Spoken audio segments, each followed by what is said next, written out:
Bonjour, savez-vous qu'il existe un lien entre la diversité des espèces et leur résistance au changement climatique? Explication dans nos forêts wallonnes situées en zone Natura 2000.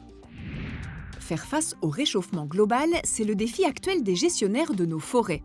Pour les protéger, une solution est de diversifier les essences. Eh bien, le réchauffement global, c'est un changement d'environnement. Et pour qu'une forêt puisse s'adapter à ce changement d'environnement, il faut qu'elle soit diversifiée. Par exemple, si je prends le cas d'une forêt de hêtres qui pourrait être sensible à un de ces changements, par exemple trop chaud, eh bien toute la hêtraie va en souffrir, alors que s'il y a du mélange avec du chêne Cécile, avec du tilleul par exemple, à ce moment-là, ces espèces-là peuvent prendre le relais, et alors la forêt évolue en fonction du changement d'environnement. Allez, on reste au cœur de nos forêts wallonnes, un patrimoine vital pour la diversité écologique. L'entretien d'une forêt, c'est bien plus qu'abattre les arbres malades. On les coupe et on en replante d'autres selon des règles très précises.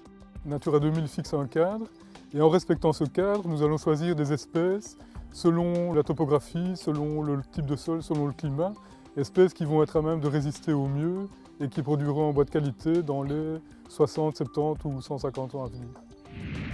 Natura 2000 favorise la diversité des espèces au sein de nos forêts, ce qui est capital pour faire face au changement climatique. C'est donc un très bon plan.